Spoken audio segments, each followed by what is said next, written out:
into their families. Yeah, this is the Foss area here. The pigs are back there in that shed. They got the geese. They got the cows. Usually the cows are in the stanchions and they're feeding the hay. And then we have these giant marshmallows. You have to have a really big campfire to roast those things. But boy, can you make one giant s'more when that's the case. Actually, those are silage that they do. They will go ahead and get the grass cut, they'll let it sit, and then they'll rake them up and they'll use that for feed later on down the road. But you'll see those all around here in the dairy farms in particular. So the CCC camps, they would get paid $30 a month, 25 of it had to be sent back home. And then they left $5 a month for them to work off of and to live off of. Now the room and board was taking care of at the camp, but the transportation wasn't that great, so they didn't always have time to run into town because they were working hard.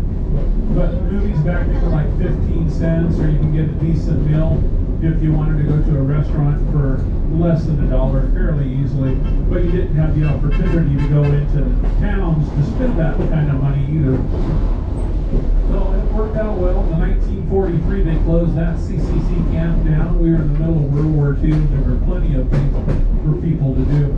So as we're going by, you'll see some of those leaves on those trees that are changing. There's some nice red ones back there.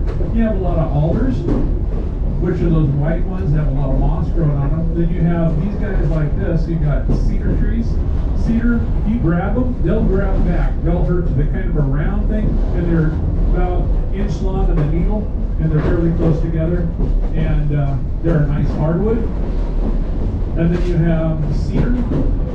That looks like a cedar tree over there. The branches kind of hang down, the needles, and they're called scale-like branches as you're going through, or needles. And it's a softwood. The Native Americans use that quite a bit for. A lot of times people know, oh yeah, they made canoes out of that. And that's true. They did make canoes, but you can also strip the wood out from inside in strips. And they, Sonoma County Pioneer Museum has skirts and clothing that the Native American women would make out of that bark. There's a nice cedar there.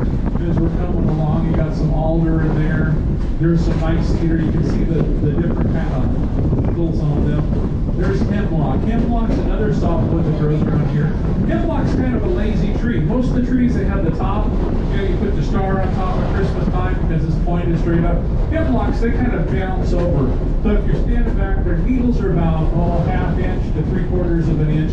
And if you can look at the top and they're bent over like this, they're a hemlock tree. Those are the three major evergreens that grow in the area.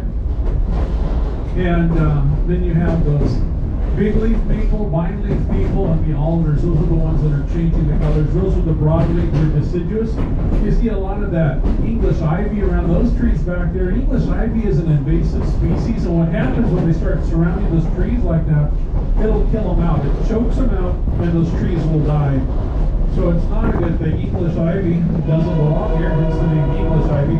It's invasive and it does damage to the area. So if you have English ivy around, even they talk about the Ivy League schools or the Ivy halls, when the ivy climbs up the side of the building, that'll also, like there's some ivy on that tree there, that will also deteriorate the brickwork. So it's not a good thing to have around. But it is a great ground cover. You just got to keep up on top of it. Blackberries are another thing that are invasive. Somebody decided to bring them in because they liked having blackberries around where they grew up.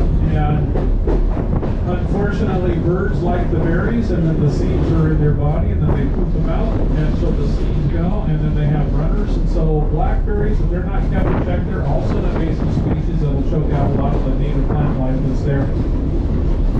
You hear the stories about the, moss grows on the north side of the tree. So if you find moss, you got the north side. That's not true around here because we have so much rain. We get 100 to 110 inches of rain a year, and it's damp. It is not good news, and so you'd be walking in circles around these trees looking for the north side because the moss grows all over on them. Now, the Nehalem people who lived in the area, there's some beautiful vine leaf maple that's still changing. The leaves are hanging on. It's gorgeous. Look good. So the Nehalem Indians, or Nehalem natives who lived in the area, they were known for trading. Back in 1800, their population was about 2,200. And by 1850, just 50 years later, they were down to about 50.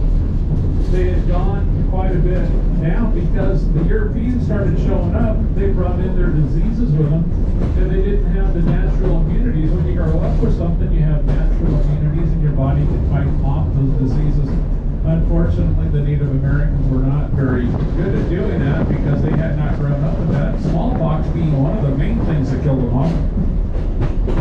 So the Nehalem were known for trading. So actually the Nehalem Indians did have an opportunity to meet Lewis and Clark back in the early 1800s because they were trading up and down the coast, and the Lewis and Clark expedition came down to Seaside to build those salt cairns so they could boil salt water to get salt to treat their people before they ended up going back.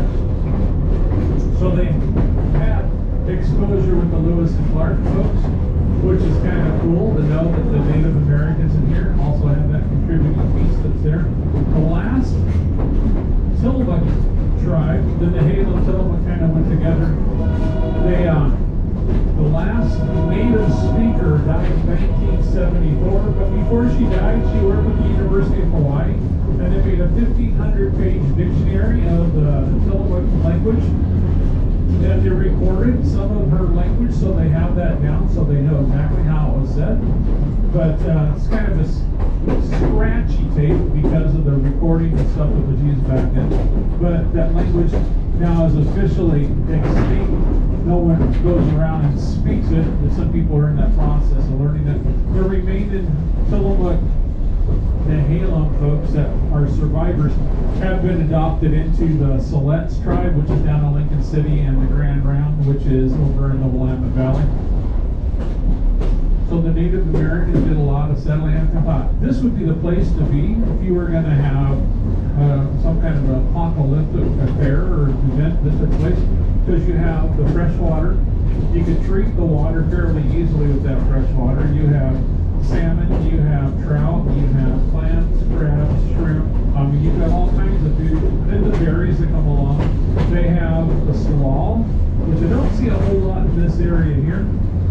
But salal's kind of a blueberry, and that was a staple for the Native Americans that lived in the area. And then salmon berries were also a staple, and they have big, almost looks like maple leaves, but it's more of a shrub, and kind of a blackberry in shape, but it has the color of salmon eggs. That's why they call it salmon berry. Those were also very productive and prominent in the diet of the Native Americans that lived in the area.